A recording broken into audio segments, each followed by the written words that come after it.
Every single day, Ontario loses about 319 acres of farmland. Which is just a staggering number when you think about it. Right. It really is. Yeah. But at the exact same time, you have municipalities across the province that are staring down this massive mandate to figure out how to build their share of 1.5 million new homes. Yeah, the pressure is definitely on. Totally. Yeah. So today we're looking at the town of Caledon, Ontario. And Caledon has essentially become, well, ground zero for this ultimate collision between the soil that feeds us and the concrete we apparently need to survive. It's a massive structural friction. I mean, you have this sprawling, historically agrarian region, right? And it was entirely reshaped by provincial restructuring back in 1974. They reshaped it to cover this massive geographic footprint. And now here we are in 2026, and that exact same footprint is facing just an unprecedented wave of urbanization. Yeah, exactly. We are looking at how a town attempts to absorb hundreds of thousands of new residents while supposedly protecting the heritage and ecology that made people want to live there in the first place. Right. And the sources we have on the table to unpack this are just fascinating. We're pulling from dense municipal planning documents, some highly critical local journalism from the Pointer, and the actual lobbying letters submitted by developer consultants. Oh, those letters are revealing. They really are. We even have the town's incredibly strict step-by-step rule book for how a citizen can actually speak at a council meeting. So our mission today is to understand the mechanics of all this growth. How does a farm actually turn into a subdivision, and who pulls the levers? Yeah, that's the big question. Okay, let's unpack this, because growth is usually talked about in the abstract, But we have a remarkably tangible example sitting right in front of us. The Innis Lake project. Exactly, the Innis Lake Secondary Plan. Yeah. Or, if you prefer the town's bureaucratic alphabet soup, PPA 2026-70007. And we should probably decode that alphabet soup before we go any further. Yes, please do. So PPA stands for Provincial and Official Plan Amendment. Whenever a developer wants to build something that goes against the town's current master rule book, like maybe they want to build denser housing or turn agricultural land into a residential zone, they have to apply for a POPA to essentially rewrite that rule book. Right. And the rewrite that Mattamy Homes is proposing here is staggering. I mean, they aren't just asking to build a subdivision, they want to build an entire mini-city. Yeah, the scale is wild. We are talking about a 1,000-acre master plan development that is over 400 hectares. They are designing it to house over 22,000 people, bring in 7,750 jobs, and build roughly 6,680 residential units. And the breakdown of those units, it really tells you a lot about the modern planning mandate. How so?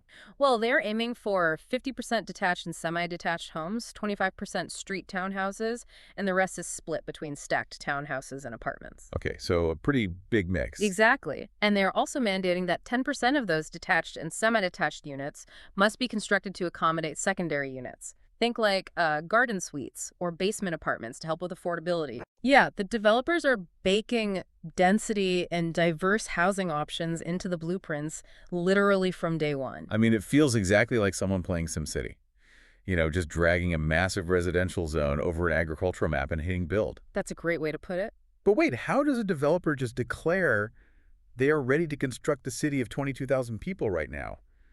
Don't municipalities have 25-year schedules for this kind of thing?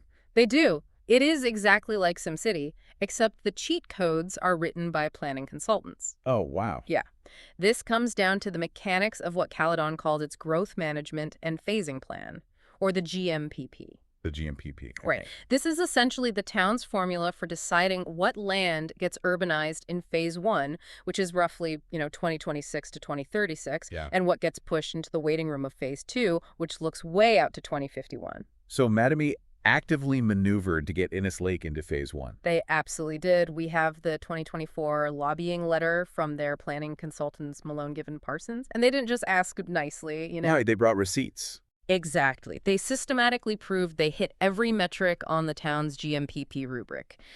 They argued that Innis Lake is the most logical extension of existing infrastructure because it directly abuts the currently built-up area along Mayfield Road. Oh, so you don't have to leapfrog over miles of empty farmland just to run water and sewer lines. Precisely. And furthermore, they pointed out that plopping over 6,000 homes right there creates the exact ridership density required to justify the future Caledon Go transit station. Ah, so it feeds the transit goals, too. And they also heavily leveraged their own market dominance, right? Because the letter points out that since 2010, Mattamy has built 40% of all single detached and townhouses in Caledon. Yeah, that's a massive stat. But wait, isn't that a monopoly issue? Like, if a single developer controls nearly half of your town's housing supply, does the municipality even have the leverage to say no to them? Well, that is kind of the quiet part out loud in municipal politics. When a town is under a strict provincial mandate to build a certain number of homes by a specific deadline, they become highly dependent on developers who have a proven track record, the ones who can actually get shovels in the ground. That makes sense. Mattamy was essentially reminding the town, look, you have quotas to hit, and we are the machine that helps you hit them, prioritize our land. And, well, it worked. The 1,000 acres gets prioritized. Okay, so Mattamy is speeding ahead in the Phase 1 VIP lane. But what happens if your land isn't in that lane? That is the million-dollar question. Right, and here's where it gets really interesting. Because that brings us to the 9,000 acres and this massive zoning controversy dominating the local news covered by the Pointer. Oh, the Whitebelt controversy. Yes, the town is proposing a zoning suffix called Future Development, or FD, and they want to blanket 9,000 acres of Whitebelt land with it. For context on the geography here, for everyone listening, Whitebelt is the unofficial term for land that sits outside the heavily protected provincial greenbelt, but inside the town's settlement boundary. So it's sort of the waiting room for development. Exactly. It is, by definition, the land earmarked for future urban expansion. Now, the town's perspective on applying this FD label to existing agricultural A1 zones is entirely about transparency. Transparency? How so? They are trying to signal to the market, to current owners, and to prospective buyers that this land will be urbanized by 2051.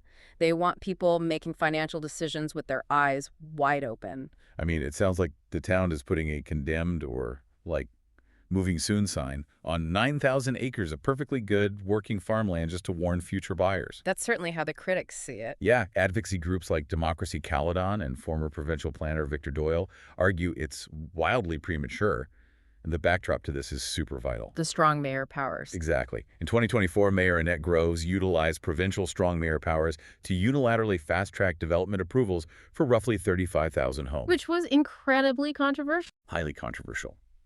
That bypassed traditional council consensus and created this deep, lingering mistrust among residents. Now, locals view this FD label not as a helpful warning, but as a mechanism to basically lock in the destruction of farmland decades before a single house actually needs to be built. The mistrust is palpable for sure, but the consequences of this FD label go far beyond just philosophical debates about the future. Right, there are practical impacts. Huge ones. There are immediate, highly bureaucratic impacts on the people living and farming that land today. A former town councillor, Ian Sinclair, highlighted a deeply obscure but incredibly consequential piece of legislation. It's Ontario Regulation 30503. Okay, 30503. How does a provincial regulation from 2003 impact a farmer in Caledon today? It dictates the rules for issuing building permits. Under this regulation, a municipal chief building official is legally required to ensure any new permit complies with all, quote, applicable law. Okay.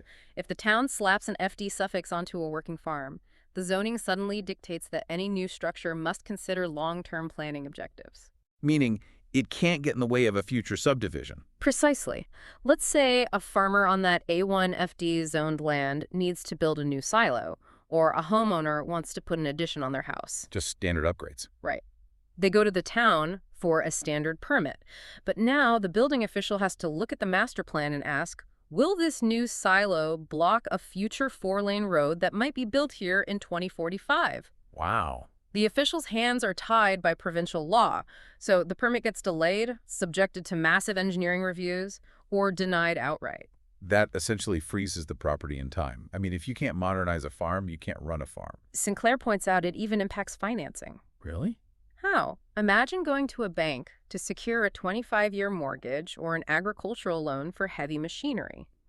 The bank's risk assessment sees that your collateral is officially flagged by the municipality for redevelopment. Oh, so they won't lend to you. It dries up capital. The FD label slowly snarbs the agricultural viability of the land decades before the developers even show up. That is wild. So what is physically sitting on those 9,000 acres right now? Because we aren't just talking about empty dirt waiting for concrete. Not at all. The environmental realities detailed in the sources are honestly grim. This specific swath of whitebelt habitat supports at least 20 at-risk species. Yes. That includes 5 federally threatened species and 3 endangered species. What's fascinating here is how we have to look at how environmental protection actually functions on the ground in 2026. Former planner Victor Doyle points out that structural changes to the Endangered Species Act have created a framework he refers to as pay to slay. Pay to slay. I mean, that is a highly loaded term. Walk me through the actual mechanics of how that works. How does a developer encounter an endangered species and just, like, keep building? Well, historically, if a developer surveyed a plot of land and found the habitat of an endangered species, say, a specific nesting ground, the presence of that species would force a massive redesign. Right, they'd have to work around it. Exactly. They would have to build around it, preserve the corridor, or potentially abandon the site altogether. But the framework Doyle is criticizing changes that calculus. Okay. Instead of redesigning the physical blueprint to avoid the habitat, the developer can calculate the footprint of the destruction and simply pay a financial fee into a provincial compensation fund. Wait, really? So they just write a check, the bulldozers roll right over the habitat, and the money goes where? Well, in theory, the money funds environmental compensation elsewhere in the province. Elsewhere. Yeah. It might go toward researching the species or purchasing and protecting a similar habitat in a totally different municipality. But the net result for Caledon is that the local biodiversity is permanently paved over. Are we essentially trading food security and biodiversity for housing security? Because looking at the raw data, the scale of this trade-off is massive. That is the central agonizing dilemma facing every growing municipality in the province right now. Yeah. You have two entirely valid, legally mandated, yet fundamentally contradictory imperatives colliding.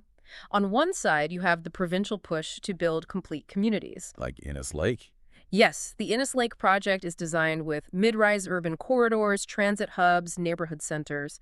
This is exactly what modern urban planners demand to prevent the sprawling, car-dependent, environmentally disastrous suburbs of the 1990s. Right, they need density. They do. But density still requires land. And on the other side of the collision, you have a massive push from local advocates and politicians like Ontario Green Party leader Mike Schreiner, who introduced Bill 21, the Protect Our Food Act. Right, the food belt idea. Exactly. They are demanding the creation of a permanent food belt, a legally protected zone similar to the Green Belt that would permanently shield Class 1 through 3 agricultural lands from any development. And their argument is based on a really bleak reality, which we mentioned earlier. Ontario is losing those 319 acres of farmland every single day. Yeah. The Whitebelt land in Caledon isn't just generic dirt. Much of it is prime, Class 1 to 3 agricultural soil. It is literally the most productive land in the country. It is. And the advocates argue that you cannot claim to be building a sustainable province if the prerequisite for your housing is the permanent destruction of the very soil that feeds your population. That's quite the paradox. So, with massive irreversible decisions happening on this scale, 1,000 acres handed to Mattamy here, 9,000 acres flagged for future urbanization there. How does a normal citizen actually interact with this machinery? It's tough. Like, if you live in Caledon and you want to push back on a POPA, or maybe you actually want to support a development to get housing costs down, how do you get your voice heard? You have to navigate the heavily regulated mechanics of local democracy. And looking at the town of Caledon's own instructions for public meetings, participation is designed to be highly structured and, frankly, exhausting. It's exhausting just reading the agendas, honestly. There are endless applications. We talked about PPAs, but there are also RZ's rezonings, where a developer just needs to change the use of a specific lot from, say, commercial to residential. Right. Just keeping track of which acronym applies to the farm down your street requires a degree in municipal planning. Oh, completely. And when you do decipher the agenda and decide to engage, the rules of the room are incredibly strict. The Speak at Council document outlines the reality pretty clearly. What are the rules? Well, you cannot just show up to town hall and raise your hand. You must register in advance to be an official delegate. You have to submit all your written materials, presentations, and arguments by a strict deadline, usually the Monday prior to the meeting. Wow. And when you finally get through the registration and you step up to the microphone in the council chambers, you have exactly 10 minutes to speak. 10 minutes. 10 minutes to argue the ecological fate of 9,000 acres or the infrastructure strain of a 1,000-acre megaproject. 10 minutes, and you are bound by strict rules of decorum. You cannot debate the council members. You are simply there to state your case for the public record before the machinery moves forward. That's intense. It is. But if we connect this to the bigger picture, this procedural reality is exactly why local zoning matters to you, the listener. National politics get the headlines, they provide the entertainment and the broad ideological battles. For sure. But the physical world you walk through every day, your commute, your local parks, whether you look out your window and see a farm or a high-density transit corridor, all of that is decided in these hybrid town council meetings in 10-minute increments. So what does this all mean? We have covered a tremendous amount of ground today. We looked at the Innis Lake mega project, where a developer utilized their massive market share and infrastructure logic to basically jump the queue and prioritize 1,000 acres for a new city. Yep. We explored the 9,000-acre Whitebelt battle, uncovering how a simple future development zoning suffix triggers provincial regulations that can financially strangle a working farm today. And we unpacked that pay-to-slay framework. Right. Highlighting the agonizing trade-off between building the dense housing we desperately need and paving over the at-risk species and Class 1 farmland we really rely on. To wrap this up, I want to leave you with a final thought to mull over regarding that tension. Okay, let's hear it. When you read the master plan for the Innis Lake project, it legally mandates the creation of complete communities. It requires integrated trail systems, walkable schools, mixed-use commercial spaces, and highly sustainable net-zero energy buildings.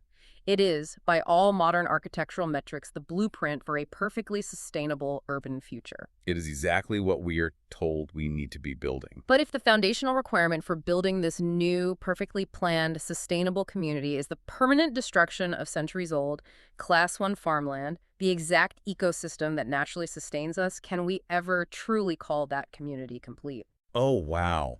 That is a phenomenal question. And it is the exact paradox every growing municipality is going to have to confront. From the lush, endless green fields of the 1820s to the complex, deeply bureaucratic zoning wars of 2026, the friction between what we build and what we bulldoze isn't going away anytime soon. Definitely not. Thank you so much for joining us on this deep dive. We highly encourage you to go look up your own local town council agenda this week, decode the acronyms, look at the zoning maps, and you might be surprised what is quietly slated for your own backyard.